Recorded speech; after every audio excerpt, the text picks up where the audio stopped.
श्री गणेशाय नमः। श्री सीतारामाभ्यां नमः। श्री हनुमते नमः। श्री उमापते नमः। श्री गुरुवे नमः। सब संतन की जय जय।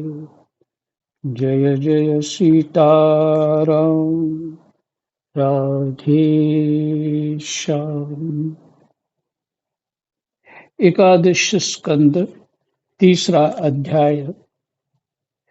प्रसंग है राज्य, युग धर्म और कलयुग के दोषों से बचने का उपाय। पहले कलयुग के दोष बताए और अब उसके बचने का उपाय। नाम संकीर्तन। नाम संकीर्तन।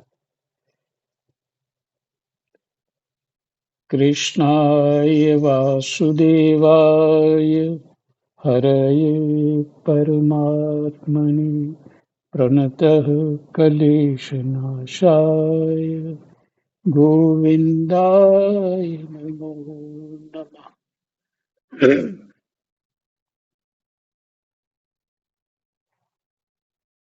श्री शुकदेव जी कहते हैं, परीक्षित, जब पृथ्वी देखती है कि राजा लोग मुझ पर विजय प्राप्त करने के लिए उतावले हो रहे हैं,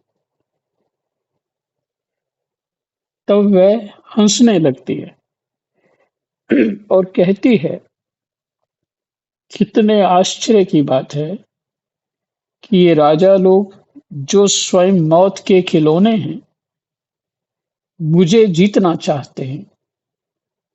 राजाओं से ये बात छिपी नहीं है कि वे एक ना एक दिन मर जाएंगे, फिर भी वे व्यर्थ में ही मुझे जीतने की कामना करते हैं। सचमुच इस कामना से अंधे होने के कारण ही वे पानी के बुलबुले के समान क्षणभंगुर शरीर पर विश्वास कर बैठते हैं और धोखा खाते हैं। वे सोचते हैं कि हम पहले मन के सहित अपनी पांचों इंद्रियों पर विजय प्राप्त करेंगे,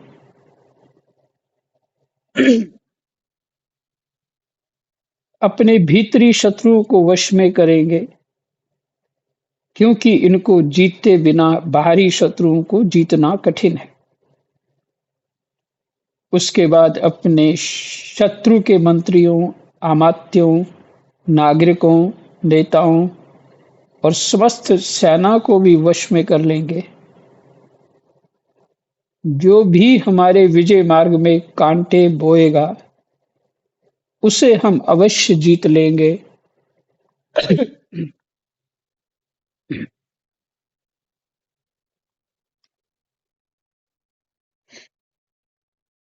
इस प्रकार धीरे-धीरे क्रम से सारी पृथ्वी हमारे अधीन हो जाएगी और फिर तो समुद्र ही हमारे राज्य की खाई का काम करेगा।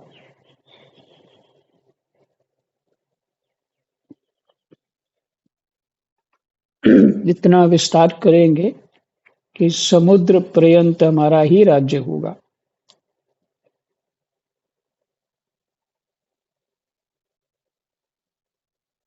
इस प्रकार वे अपने मन में अनेकों आशाएं बांध लेते हैं और उन्हें यह बात बिल्कुल नहीं सूझती कि उनके सिर पर काल सवार है। यहीं तक नहीं,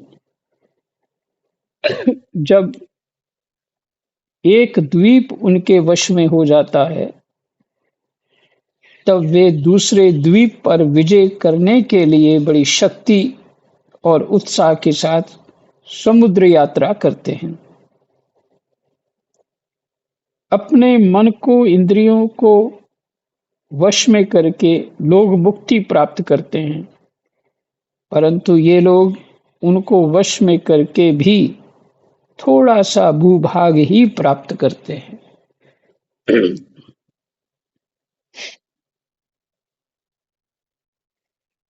इतने परिश्रम और आत्म संयम का ये कितना तुच्छ फल है। परीक्षित, पृथ्वी कहती है कि बड़े-बड़े मनु और उनके वीर पुत्र मुझे ज्यों की त्यों छोड़कर यहाँ से आए थे, वहीं खाली हाथ लौट गए। मुझे अपने साथ न ले जा सके। अब ये मूर्ख राजा मुझे युद्ध में जीतकर वश में करना चाहते हैं। जिनके चित्त में ये बात दृढ़मूल हो गई है कि ये पृथ्वी मेरी है, उन दुष्टों के राज्य में मेरे लिए पिता पुत्र और भाई भाई भी आपस में लड़ बैठते हैं। वे परस्पर इस प्रकार कहते हैं कि ओ मूढ़, ये सारी पृथ्वी मेरी ही है, तेरी नहीं। इस प्रकार राजा लोग एक दूसरे को कहते सुनते हैं, एक दूसरे से स्पर्धा करते हैं, मेरे लिए एक दूसरे को मारते हैं और स्वयं मर मिटते हैं। पृथु, पुरुरवा, गादी, नहुष, भरत, सहस्त्रबाहु, अर्जुन, मानधाता, सगर, राम, खटवांग, धुंधुमार, रघु, तृणबिंदु, ययाति, शरयाति, शंतनु, गए, भगीरथ, कुबलयाश्व, ककुत्स, नल, नृग, हिरण्यकशिपु, वृत्तासुर, लोकद्रोही रावण, नमूची, शंबर, भौमासुर, हिरणाक्ष और तारकासुर तथा और भी बहुत से दैत्य एवं शक्तिशाली नरपति हो गए। ये सब लोग सब कुछ समझते थे, शूर थे, सभी ने दिग्विजय में दूसरों को हरा दिया, किंतु दूसरे लोग इन्हें ना जीत सके।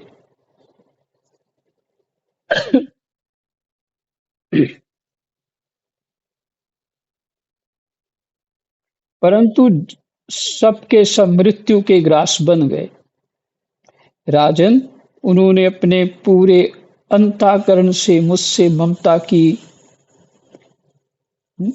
राजन, उन्होंने अपने पूरे अंतःकरण से, मन बुद्धि चित्त अहंकार से मुझसे ममता की, पृथ्वी जी कह रही हैं, और समझा कि ये पृथ्वी मेरी है। परंतु विकराल काल ने उनकी लालसा पूरी ना होने दी। अब उनके बल, पौरुष और शरीर आदि का कुछ पता ही नहीं है, केवल उनकी कहानी मात्र शेष रह गई है।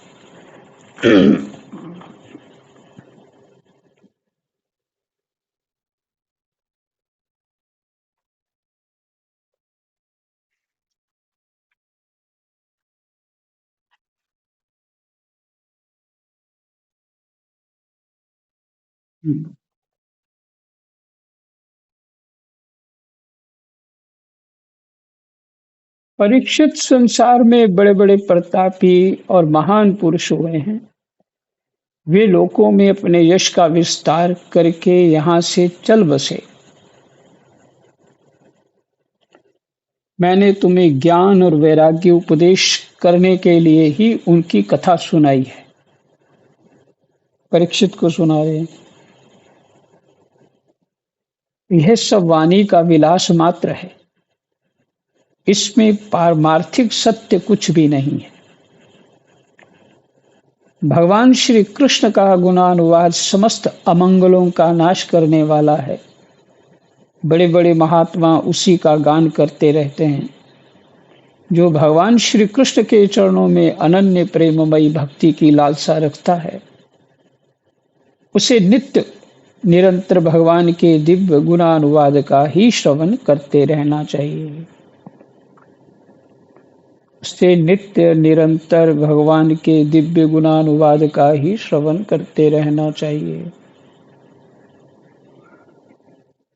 राजा परीक्षित ने पूछा, भगवान, मुझे तो कलयुग में राशि राशि दोष ही दिखाई दे रहे हैं। राशि राशि मैंने ढेरों ढेरों दोष ही दिखाई दे रहे हैं। उस समय लोग किस उपाय से उन दोषों का नाश करेंगे?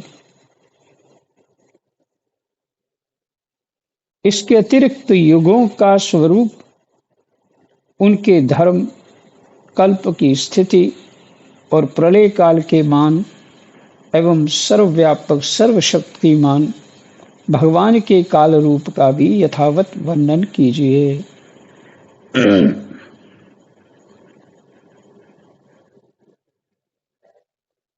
श्री सुखदेव जी कहते हैं, परीक्षित, सत्य युग में धर्म के चार चरण होते हैं। प्रश्न एक बार फिर से सुना दूं, प्रश्न अच्छी तरह समझ आ जाए तो उत्तर सुनने में रुचि बनती है। भगवान, मुझे तो कलयुग में राशि राशि दोष ही दिखाई दे रहे हैं। उस समय लोग किस उपाय से उन दोषों का नाश करेंगे? इसके अतिरिक्त युगों का स्वरूप, उनके धर्म, कल्प की स्थिति और प्रलय काल के मान एवं सर्वव्यापक सर्वशक्तिमान भगवान के काल स्वरूप का भी यथावत वर्णन कीजिए।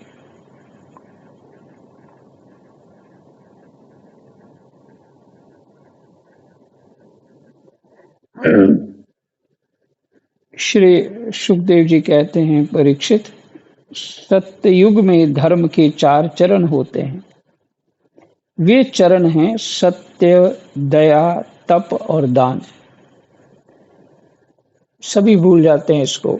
इसको लिख के रखना चाहिए या भी पेज बार बार पढ़ लेना चाहिए। ये जो सुख सागर है उसका 1132 पेज नंबर है, श्लोक नंबर है 18।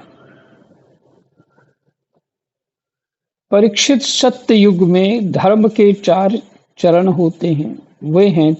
वे चरण हैं सत्य, दया, तप और दान। राम, उस समय उस समय के लोग पूरी निष्ठा के साथ अपने अपने धर्म का पालन करते हैं। धर्म स्वयं भगवान का स्वरूप है। सत्य युग के लोग बड़े संतोषी और दयालु होते हैं। वे सबसे मित्रता का व्यवहार करते और शांत रहते हैं। इंद्रियां और मन उनके वश में रहते हैं और सुख दुख आदि द्वंद्वों को वे समान भाव से सहन करते हैं।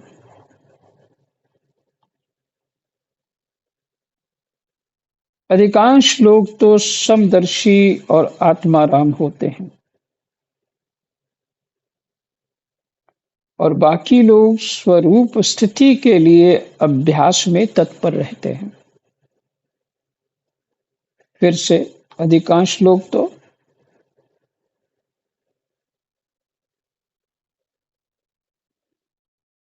समदर्शी और आत्माराम होते हैं सतयुग में, और बाकी लोग स्वरूप स्थिति के लिए अभ्यास में तत्पर रहते हैं। स्वरूप स्थिति हो गई, हमारा जो स्वरूप है सच्चिदानंद है, उसी का अभ्यास में तत्पर रहते हैं।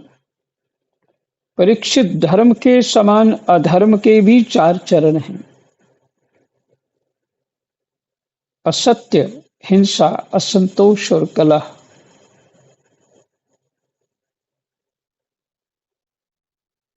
आजकल तो ये घर घर पहुंचा हुआ। परिवार वाले आपस में ही असत्य बोलते रहते हैं और छोटी छोटी बात पे एक दूसरे से कलह करते हैं। हिंसा, कटु शब्द बोलने में पीछे नहीं रहते, यही हिंसा है। संतोष तो है नहीं। तो ये इसका अर्थ है कि वहाँ पूर्ण रूप से अधर्म है। त्रेता युग में इनके प्रभाव से धीरे-धीरे धर्म के सत्य आदि चरणों की चतुर्थांश क्षीण हो जाता है। त्रेता युग में इनके प्रभाव से धीरे-धीरे धर्म के सत्य सत्य आदि चरणों का चतुर्थांश क्षीण हो जाता है। राजन, उस समय वर्णों में ब्राह्मणों की प्रधानता अक्षुण्ण रहती है।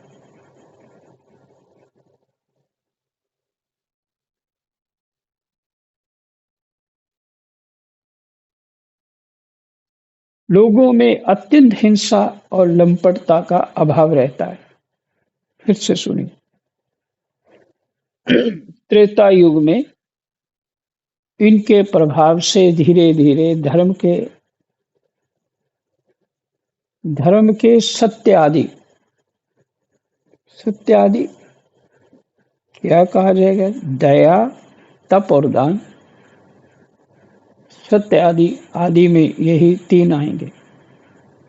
धर्म के सत्य आदि चरणों का चतुर्थ अंश क्षीण हो जाता है।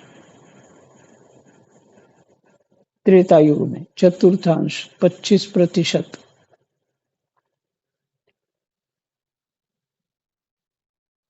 राजन, उस समय वर्णों में ब्राह्मणों की प्रधानता अक्षुण्ण रहती है।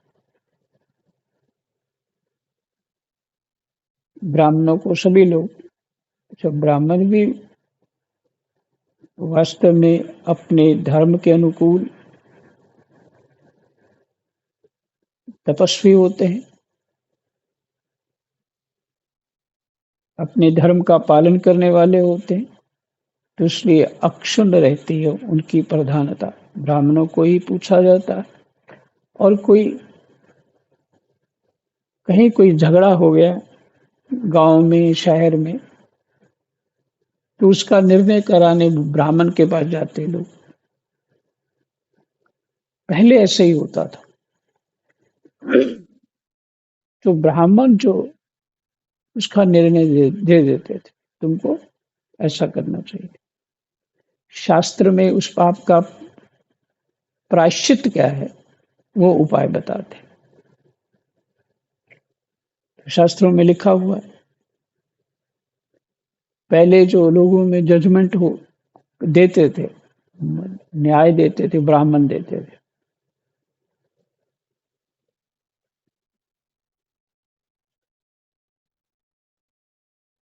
लोगों में अत्यंत हिंसा और लंपटता का अभाव रहता है।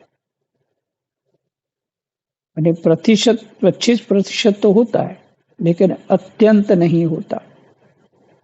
सभी लोग कर्मकांड और तपस्या में निष्ठा रखते हैं और अर्थ, धर्म एवं काम रूप त्रिवर्ग का सेवन करते हैं। अधिकांश लोग कर्म प्रतिपादक वेदों के पारदर्शी विद्वान होते हैं। कर्म प्रतिपादक वेदों के पारदर्शी विद्वान होते हैं उस समय। कब? त्रेता में। क्योंकि सतयुग के बाद त्रेता आया था, द्वापर आना चाहिए, लेकिन ऐसा नहीं हुआ। वो कुछ घटनाएं है, किसी महापुरुष के कारण ऐसे युग बदला गया।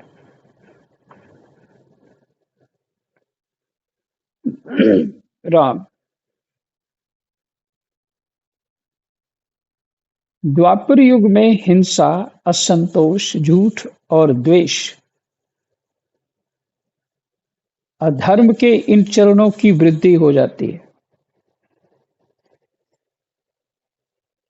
ये त्रेता का धर्म, पर युग का ही नाम बदला है बस, और कुछ नहीं। अधर्म के इन चरणों की वृद्धि हो जाती है।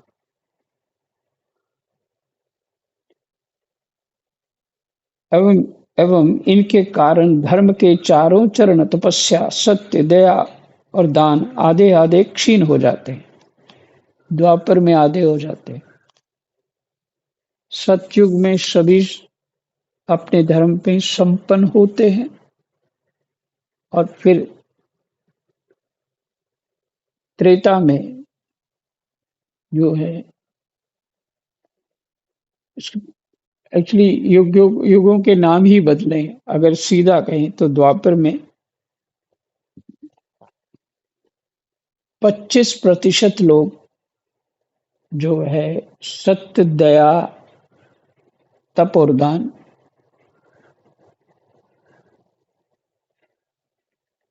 इसमें 25% लोग जो है या लोगों के भीतर वो अधर्म घर कर जाता है। 75% ठीक रहता है, लेकिन त्रेता में आधा आधा हो जाता है।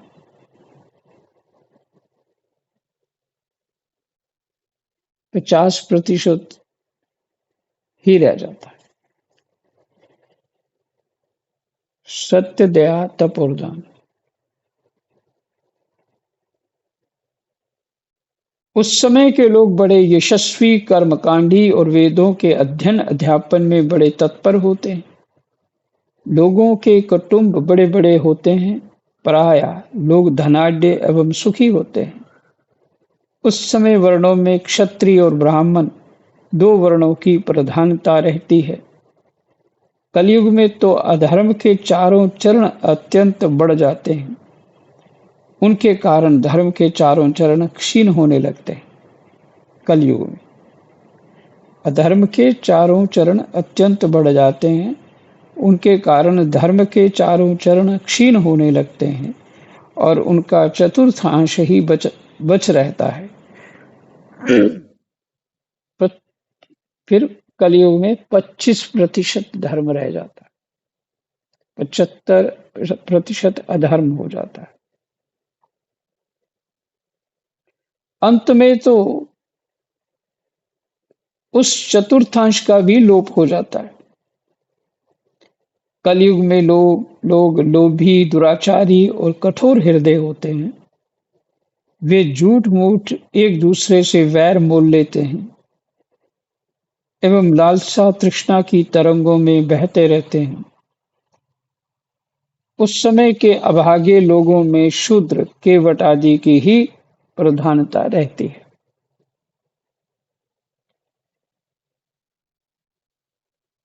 सभी प्राणियों में 3 गुण होते हैं, सत्व, रज और तम। काल की प्रेरणा से समय समय पर शरीर, प्राण और मन में उनका ह्रास और विकास भी हुआ करता है। सभी प्राणियों के शरीर में ऐसा होता है। समय समय पर शरीर, प्राण और मन में उनका ह्रास और विकास भी हुआ करता है गुणों का। कभी सत्व गुण बढ़ता है, कभी रजोगुण घटता है, कभी तमोगुण बढ़ जाता है। इस तरह से होता है। जिस समय मन, बुद्धि और इंद्रियां सत्वगुण में स्थित होकर अपना अपना काम करने लगती हैं, उस समय सतयुग समझना चाहिए। अपने शरीर को लेकर के कि अभी मेरे भीतर सतयुग चल रहा है। हाँ, ये भी सतयुग है कि पाठ सुन रहे हैं। सत्वगुण की प्रधानता के समय मनुष्य ज्ञान और तपस्या से अधिक प्रेम करने लगता है। लक्षण क्या है सत्वगुण का? अच्छा जी। हाँ जी।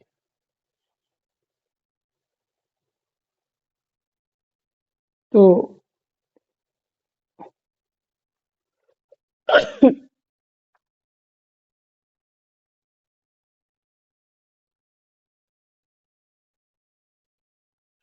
सत्वगुण की प्रधानता के समय मनुष्य ज्ञान और तपस्या से अधिक प्रेम करने लगता है।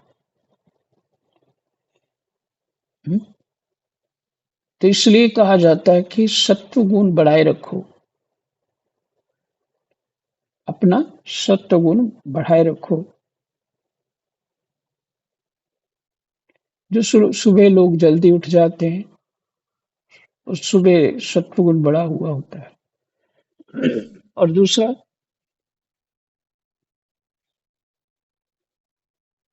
जो नियम करने चाहिए भजन साधन के, अपना जो गुरु प्रदत्त मंत्र है वो करना चाहिए, जो भगवान की सेवा पूजा है वो करनी चाहिए, तो सहज में हो भी जाएगी। अब दोपहर में रजोगुण बढ़ गया तो कैसे होगी? मन नहीं लगेगा।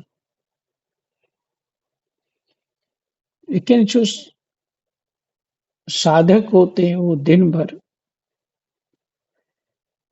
अगर रजोगुण थोड़ा सा चित्त में वो कर रहा है तो भगवान की रसोई बनाने लग जाते हैं,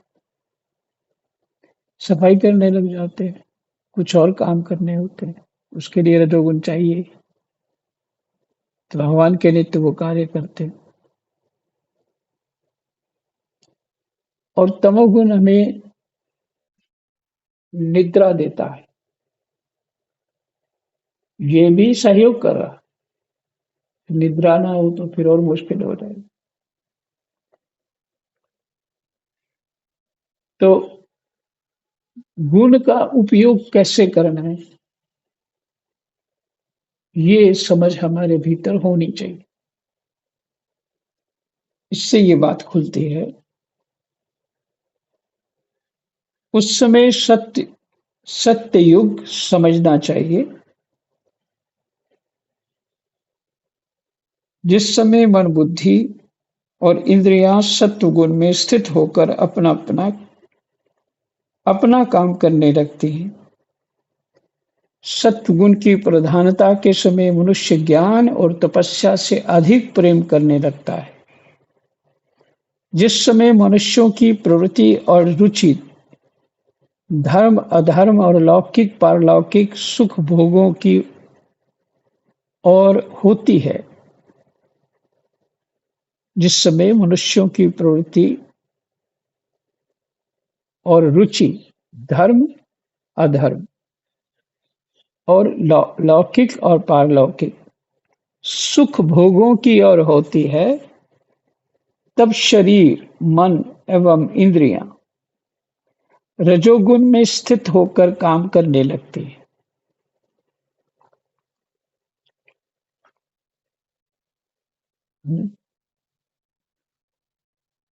पुण्य हमें चाहिए, रजोगुण होता तो तभी पुण्य करने की इच्छा होती है। तो पुण्य किसके लिए चाहिए? कि भगवान का गुणानुवाद मिले, इसलिए वो पुण्य कार्य करे। भगवान के भजन में मन लगे, इसलिए वो पुण्य कार्य अपना बल दे।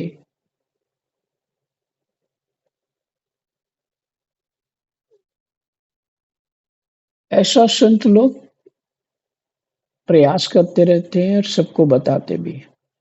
पुण्य किस लिए करना है? अपनी इच्छा पूर्ति के लिए पुण्य नहीं करना, माने भोग इच्छा, इंद्रियों का इंद्रिय सुख के लिए पुण्य नहीं करना।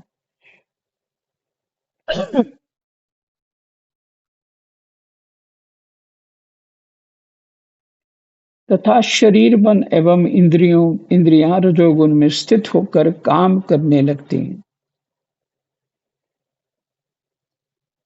बुद्धिमान परीक्षित समझना चाहिए कि उस समय त्रेता युग अपना काम कर रहा है। शरीर में त्रेता युग चल रहा है, जिस समय लोभ असंतोष अभिमान दंभ और मत्सर आदि दोषों का बोलबाला हो और मनुष्य बड़े उत्साह तथा रुचि के साथ सकाम कर्मों में लगना चाहे, उस समय द्वापर युग समझना चाहिए। अवश्य ही रजोगुण और तमोगुण की मिश्रित प्रधानता का नाम ही द्वापर युग है।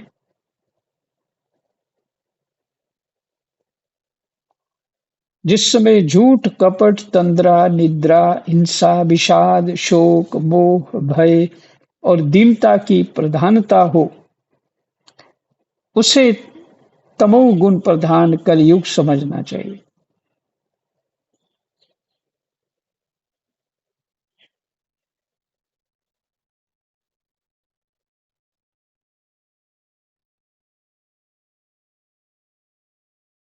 यहीं पे रखते हैं कलयुग तक।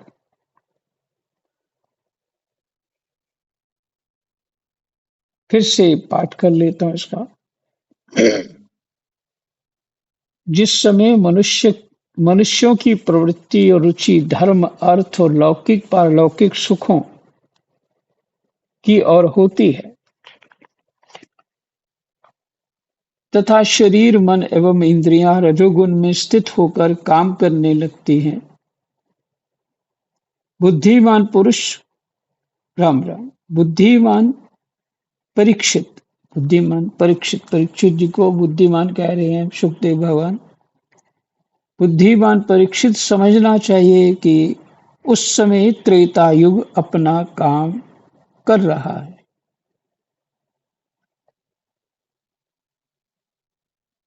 क्योंकि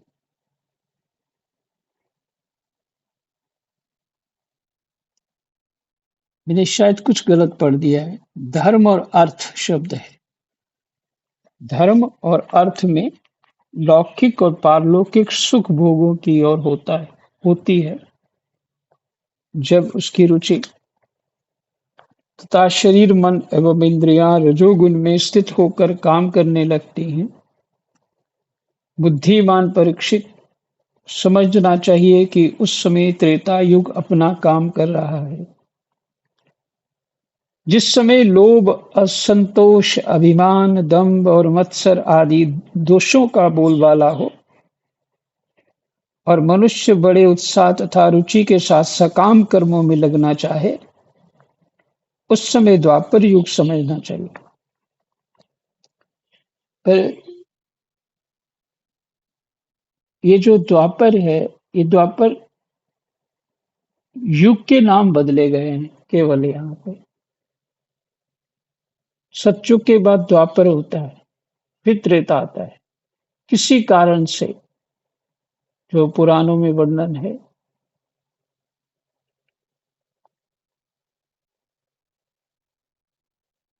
ऋषि ने युग के ही पहले त्रेता आया, फिर द्वापर आया। इतनी समर्थ होती है उनके पास। तो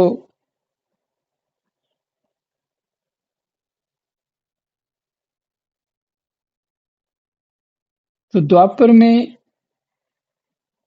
25% ही अधर्म होता है। मैंने तमोगुण, रजोगुण 25% ही पैर बना पाता है, और त्रेता में तो फिर आधा हो जाता है।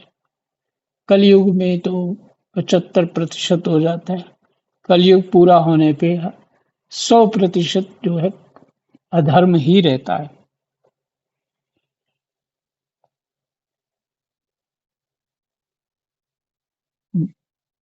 जिस समय लोभ, असंतोष, अभिमान, दंभ और मत्सर आदि दोषों का बोलबाला हो और मनुष्य बड़े उत्साह तथा रुचि के साथ सकाम कर्मों में लगना चाहे, उस समय द्वापर युग समझना चाहिए। और इतनी बुद्धिमत्ता होनी चाहिए कि अपने आप को परखने के लिए ये बताया गया है।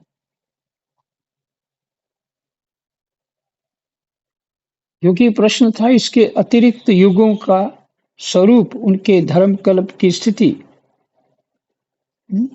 प्रलय काल का मान, सर्वव्यापक सर्वशक्तिमान भगवान के काल रूप का भी यथावत वर्णन कीजिए।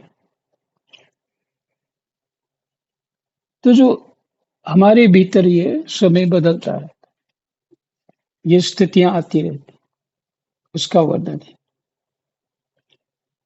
मनुष्य बड़े उत्साह रुचि के साथ सकाम कर्म में लगना चाहे, उस समय द्वापर युग समझना चाहिए।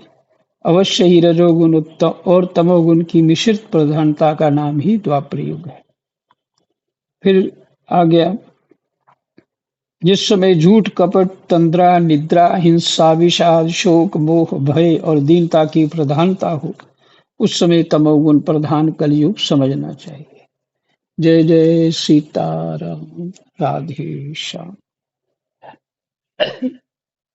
कृष्णाय वासुदेवाय हरये परमात्मने प्रणतः क्लेशनाशाय गोविन्दाय नमः।